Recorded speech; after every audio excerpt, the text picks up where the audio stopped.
Like, I don't want to be an American asshole or anything, but there is no way I am getting in this water. It's basically just a giant toilet.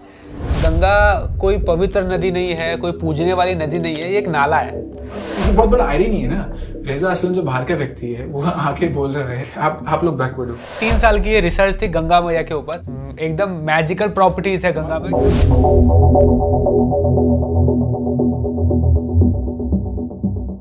Hare Krishna. Subscribe करिए हमारे शिक्षार्थकम channel को और press करिए इसके bell icon को ताकि अगली video सबसे पहले आप देख सके। हरे कृष्णा। हरे कृष्णा। आप सभी का स्वागत है आज की हमारी एक और रिएक्शन वीडियो में। दीप प्रभु, मेरा आपसे एक सवाल है। हाँ? मेरा आपकी ऑडियंस से भी सवाल है और आपसे भी एक सवाल। गंगा नदी जब आप शब्द सुनते हैं तो आपके सबसे मन में पहले क्या ख्याल आते हैं? ओके, जब भी मैं गंगा के बारे में सुनता हूँ तो मेरे दिमाग में आता है कि एक बहुत ही पवित्र नदी है, बहुत ही प्राचीन नदी है और ऐसी नदी जिसमें कोई स्नान करता है उसके पाप मुक्त हो जाते हैं। मदर गंगा है और भारत का एक हेरिटेज है एक तरीके से। तो आज की वीडियो में हम यही चीज डिस्कस करने वाले हैं कि क्या ऐसे कुछ फैक्ट्स हैं जो हमें बता सकते हैं कि गंगा जो है वो पवित्र है। तो आइए आज आप लोग को एक बीबीसी की डॉक्यूमेंट्री दिखाते हैं जिसमें रेजा असलम जो है वो काफी चीजों के ऊपर डिस्कस किए हैं, है ना, साधुस के ऊपर, गंगा नदी के ऊपर और काफी और एस्पेक्ट्स भी डिस्कस किए और कुछ उन्होंने अच्छी चीज भी दिखाने का प्रयास किया है ना। तो पूरे ओवरऑल इस वीडियो में चाहे तो बहुत बड़ी रिएक्शन वीडियो बन सकती थी, है ना, बट हमने कहा कि थोड़ा एक ही एलिमेंट पे लेके आज फोकस करते हैं। अभी गंगा मैया पे बात करते हैं। हाँ, तो आज गंगा मैया पे बात करेंगे और आइए आपको इसके क्लिप दिखाते हैं जी। And you may not know this about me, but I'm like a germaphobe. This is like, I don't want to be an American asshole or anything, but there is no way I am getting in this water. I mean, this is one of the most polluted bodies of water in the world. I mean, forget about like the ashes that are dumped in here.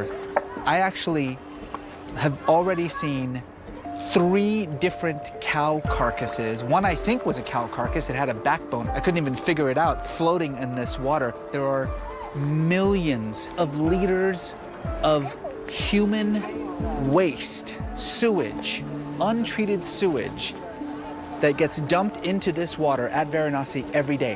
I'm not kidding. Yesterday, I saw a guy take off his pants and literally just take a shit directly into the water, right into the water. It's basically just a giant toilet. No, I am not getting in this water and I am definitely not drinking it.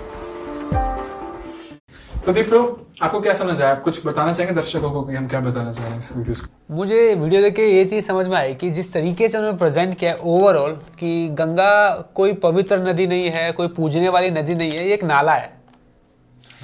मतलब बहुत ही गंदा सा दिखाया कि मतलब लोग अपना और जो लोग इसको पूजते हैं वो भी इसी तरीके के ही हैं कुछ। मतलब दोनों कहते हैं ना कि बैकवर्ड टाइप के लोग हैं इस तरीके से। गंगा भी नाला है और लोग भी इसके ऐसे ही हैं, ऐसा लगा देख के।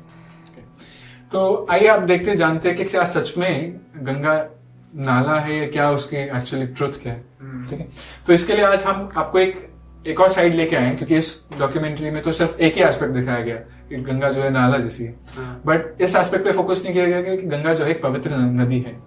और है तो क्यों है। हाँ, तो हम ऐसे रिसर्चर्स लेके आए हैं जो आपको एक नया साइड दिखाएगी, जो मिसिंग साइड है वो दिखाएगी।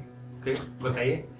तो गंगा नदी के बारे में बेसिक पहले बताऊं दीपलो, तो गंगा नदी लगभग 2500 किलोमीटर अप्रोक्स लंबी है। हाँ, है ना, इंडिया की सबसे लंबी नदियों में से एक है और इसके अराउंड अबाउट 27 टाउन्स जो हैं बसते हैं। ओके।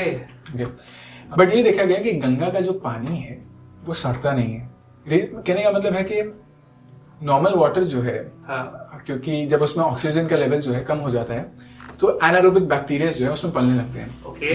एनारोबिक बैक्टीरिया को ऑक्सीजन नहीं चाहिए होता सर्वाइव करने के लिए, तो जब वो पलने लगते हैं तो उनकी वजह से बदबू फैलने लगता है, पानी है ना, खराब होता है। बट गंगा में ऐसा नहीं है। पूछेंगे कैसे? हाँ, जाहिर सी बात है। तो ब्रिटेन के एक फिजिशियन थे C.E. नेल्सन। वो जब हुगली रिवर है जो बंगाल में गंगा जब जाती है तो उसको हुगली रिवर के नाम से जाना जाता है। तो जब वो वहां से पानी इकट्ठा करके लेके गए, वो भी ऐसी जगह में जहां पे गंगा सबसे हुगली रिवर में सबसे गंदी थी, वहां से पानी लेके गए ब्रिटेन वापस बाय शिप। तो तब उन्होंने देखा कि पानी जो था तब भी सड़ा नहीं था। ओके, शायद यही रीजन है कि जब ब्रिटिशर्स इंडिया आते थे और जब वो वापस जाते थे तो बहुत सारा गंगा का पानी चुरा के लेके जाते थे, बिकॉज क्योंकि पानी इतनी लंबी जर्नी है। शिप से वैसे भी 1-2 घंटे का सफर तो है नहीं 1-2 दिन का, महीनों का सफर होता है, तो जाहिर सी बात है नॉर्मल वाटर तो सड़ जाएगा ना, पर गंगा का पानी नहीं सड़ रहा है, इसलिए तो उसको चुरा चुरा के लेके जाया जा रहा है। सो अब मुझे ये पॉइंट समझ में आया कि क्यों चुरा रहे हैं वो लोग। और एक और बात है, ये रिसर्च थी 1896 की, काफी पुरानी रिसर्च है। जो ब्रिटेन के बैक्टीरियोलॉजिस्ट हैं, इनका नाम है Ernest Hankin. He was the one of the first pioneer researchers जिन्होंने गंगा के ऊपर रिसर्च करना चालू किया। तो उन्होंने बताया कि उन्होंने देखा कि कोरेला के जो माइक्रोब्स हैं गंगा नदी के पानी में 3 घंटे के अंदर मर जाते हैं। ये वही as compared to distilled water में वो देखा गया जो कोलेरा के जो माइक्रोब्स थे वो 48 आवर्स के बाद जाके डेड होते थे। कॉलरा ये जो 1896 में इतना बहुत कॉलेरा जो वायरस फैला था, कई लोग बीमार मरे भी थे। तो कोरेला के तो गंगा के पानी में भी कोरेला जो है 3 घंटे के अंदर समाप्त होता है।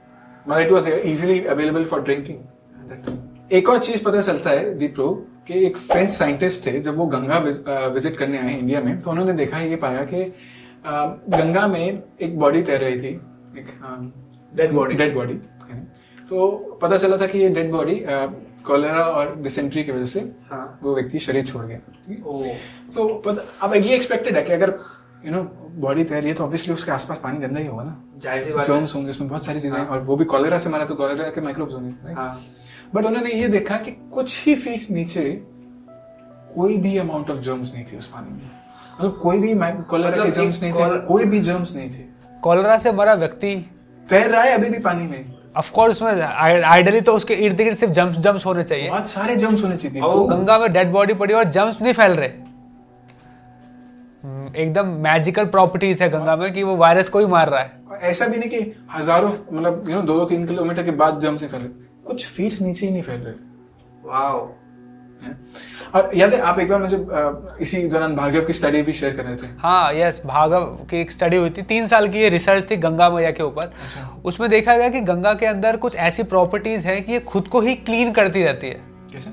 जैसे कि खुद को क्लीन करने के लिए रिवर्स को बीओडी चाहिए होता है, बायोकेमिकल ऑक्सीजन डिमांड। आपने कभी पढ़ा हो, सुना हो, तो ये एक रिवर को चाहिए होता है जिसकी वजह से वो खुद को क्लीन करती है। बट गंगा में देखा गया उसके अंदर बीओडी की मात्रा कम है, बट फिर भी वो खुद को और अच्छे से क्लीन कर रही है और तेजी से क्लीन कर रही है, बजाय दूसरी रिवर जिसमें अगर कंप्लीट बीओडी की मात्रा है। तो जिन रिवर्स में कंप्लीट बीओडी की मात्रा है वो जल्दी खुद को साफ करना चाहिए ना। ज्यादा जल्दी साफ। हाँ, गंगा से तेज करेगी। बट गंगा में देखा गया कि ऑल्दो उसमें कम है, बट फिर भी वो और कंपैरेटिवली बहुत तेजी से खुद को क्लीन करती है। और ये एक देखा जाए तो एक मिरेकल है कि एक रिवर अपने आप को इस तरीके से क्लीन कर रही है। ऐसा क्या है इसमें खास कि इतनी कम मात्रा में भी वो अपने आप को इतना क्लीन कर रही है? ये एक मैजिकल बात है और इस पर रिसर्च किया गया और बहुत ही ज्यादा हैरत अंगेज करने वाला रिसर्च था ये गंगा के ऊपर। और ऐसी बहुत सारी और भी रिसर्चेस की गई होती रहती है। जैसे एक 2016 में रिसर्च हुई थी by national environmental engineering and research institute. उन्होंने भी पब्लिश किया था। उन्होंने भी बहुत 2 प्रॉपर्टीज बताई थी, सेम एक भार्गव की जैसे प्रॉपर्टीज थी वो शेयर की थी। और उन्होंने ये भी शेयर किया था कि गंगा जो है माइक्रोब्स को, जो बैक्टीरिया से जो हेल्दी नहीं है, उनको किल कर देती है अपने आप ही। तो ये सारी रिसर्चेज हैं, अवेलेबल हैं, आप लोग नीचे डिस्क्रिप्शन में लिंक है, आप लोग चाहें तो अपने आप से पढ़ सकते हैं। और टेक्निकल डिटेल्स के लिए भी जो आपको चाहिए तो आप उसमें से जान सकते हैं। देखिए पूर्वी आपने बहुत सारी रिसर्च आपने कोट करी, बताया कि गंगा में मैजिकल प्रॉपर्टीज हैं, ये खुद को, ये बैक्टीरिया को मारती है, इसमें कुछ हटके है ये रिवर।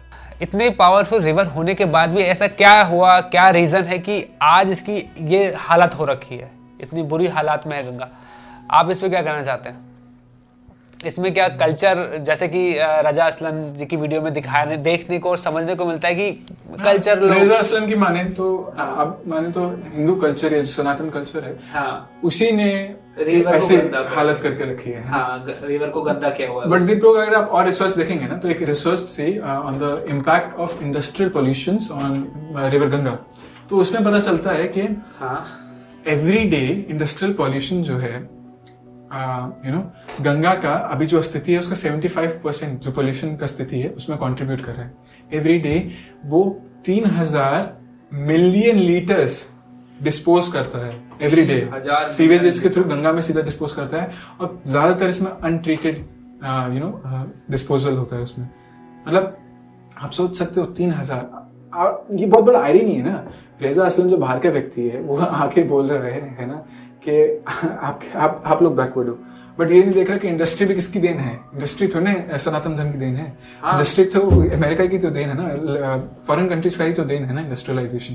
यस, मैंने देखा है कि लोग बड़े ब्लाइंडली कल्चर को बहुत ही बैकवर्ड गंदा संदा बोलने लगते हैं कि ये सब फॉलो करते हैं इसलिए रिवर्स गंदी है।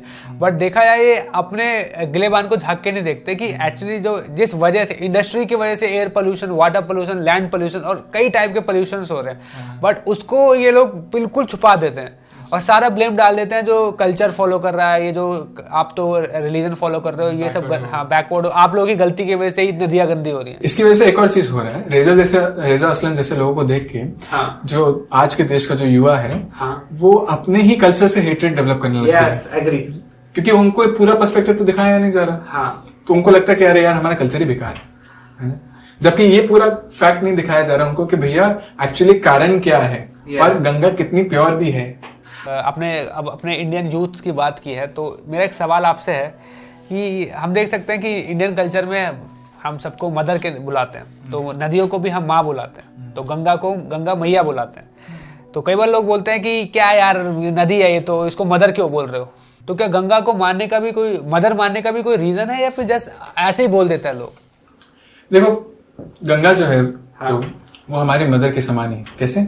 यस, वही मैं जानना चाहता हूँ। गंगा चालू होती है गंगोत्री से, वहां से जाती है आपका उत्तराखंड, आपका यूपी से होते हुए जाती है आपका Bihar, then Bengal, then bay of Bengal में मर्ज हो जाती है। पर आप देखोगे कि ये ऐसा पॉपुलेटेड एरिया है जहां इंडिया का सबसे ज्यादा पॉपुलेशन एग्जिस्ट करता है। यस, है ना? आप देखो और इतने सारा पॉपुलेशन एग्जिस्ट कर रहा है तो यहाँ पे सबसे ज्यादा खेती भी होती है। जैसे यहाँ पे वीट की, राइस की, शुगर केन की और ऐसे बहुत सारी पैडी की खेती होती है ना? और यहाँ पे सबसे ज्यादा अमाउंट भी, आउटपुट भी सबसे ज्यादा आता है। तो इतनी सारे खेती के लिए कैसे हो पाता है? जाहिर सी बात, तो उपजाऊ जमीन चाहिए। और ये उपजाऊ जमीन कैसे बनती है? गंगा जब हिमालय से होके आती है तो वहां के साथ साथ वो सेडिमेंट्स और एल्यूवियम लेके आती है जो बहुत ही ज्यादा न्यूट्रिशन पूर्ण होते हैं, जिससे हमारा लैंड जो है बहुत ज्यादा फर्टाइल हो जाता है। वो इतनी अच्छी खेती, इतना अच्छा प्रोडक्शन जनरेट कर पाता है ना? और उसकी वजह से हमारा मतलब हमें खाने के लिए गंगा नदी जो है वो दे रही है। तो देखा जाए पूरे इंडिया को वीट, चावल ये सप्लाई करने का गंगा ही मदर का ही है। और इवन सिर्फ खिलाई नहीं रही गंगा, अब ध्यान से देखा जाए तो जॉब भी गंगा दे रही है। अब देखिए ना, जितने भी इंडिया के पॉपुलर टूरिस्ट प्लेसेस हैं, हरिद्वार हो गया, ऋषिकेश हो गया, प्रयागराज हो गया, बड़े बड़े कुंभ मेला लगते हैं, करोड़ों लोग आते हैं। हाँ, और कितने बड़े पैमाने पे लोगों को वहाँ पे जॉब मिलती है ना? टूरिज्म स्पॉट और इंडियन टूरिज्म को कितना प्रॉफिट होता है इससे। तो देखा जाए जॉब्स बड़े पैमाने पे गंगा की वजह से लोगों को मिल रही है।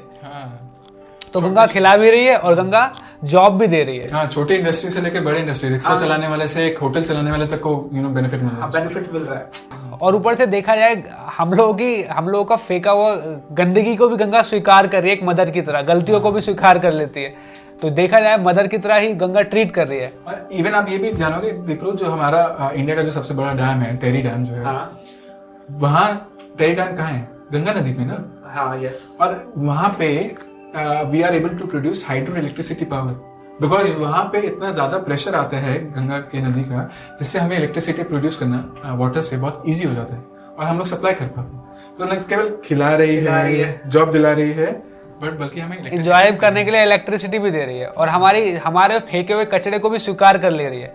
तो ये देखा जाए एक मदर का ही स्वभाव है। मदर ही इतना लालन पोषण तो मदर ही कर दिया है। तो यस, वी कैन प्राउडली से कि गंगा हमारी मदर है, क्योंकि पूरे देश को खिला रही है। और इसलिए हम देखते भी हैं दीप लोग के भागवतम और काफी स्क्रिप्चर्स में गंगा की स्तुति है ना? गंगा को ग्लोरीफाई किया जा रहा है। मैं आपको एक पढ़ के सुनाना चाहूंगा जस्ट एक सिंपल, है ना? इसमें बताया जा रहा है श्रीमद् भागवतम में कि गंगा जो है, कोई भी व्यक्ति, एनी और every living being can immediately purify his mind of material contamination by touching the transcendental water of the Ganges, yet its water remain ever pure. मतलब जैसे आप बता रहे थे, बाहर की तो सफाई करते भी है, साथ ही साथ हमारे मानसिक मेंटल जो कंटामिनेशन है उसको भी प्योर करने की क्षमता रखती है। तन और मन दोनों को गंगा साफ कर देती है। तो इसलिए हमारा आपसे ये अनुरोध है कि आप कभी भी अगर गंगा के आसपास जाते हैं तो उस गंगा को पहली बात खुद आप गंदा ना करें, हाँ, है ना।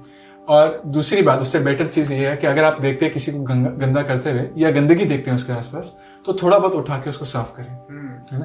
अगर आप ये भी कुछ नहीं कर सकते तो किसी को सपोर्ट करें जो ये सफाई कर रहे हैं। यस।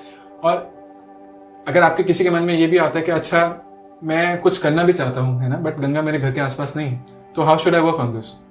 तो रादर आप क्या कर सकते हैं, आप अपने स्टेट में जो आपके घर के आसपास नदी है, जो कुछ भी बह रहा है, लेक है, उसको साफ रखें। हाँ। अगर वो भी नहीं कर सकते तो अपने घर को ही साफ रखें, अपने घर में पानी बचाएं। तो अगर गंगा हमें इतना कुछ दे रही है तो बजाय तो हमें भी हाथ जोड़ के अपनी मदर को क्लीन रखना चाहिए। एटलीस्ट इतना रिस्पॉन्सिबिलिटी हमारा गंगा के प्रति तो है। It is also a form of respecting Ganga, कि हम केवल आरती ना दिखाएं केवल, बल्कि हम उसे साफ रखने में भी ध्यान रखें। ये भी एक पार्ट है उस चीज का। तो आई होप आपको ये वीडियो पसंद आई होगी। पसंद आई है तो लाइक कीजिए, कमेंट कीजिए, और किस पे रिएक्शन चाहते हैं ये भी कमेंट सेक्शन में बताइए। चैनल अभी तक सब्सक्राइब नहीं किया तो सब्सक्राइब कीजिए। और हमारा ये प्रयास कि हमारे कल्चर के बारे में हम लोगों को बताते हैं, आपको अच्छा लगता है तो प्लीज़ हमें फाइनेंशियली भी सपोर्ट कीजिए, हमें डोनेट कीजिए। Thank you so much. Hare Krishna.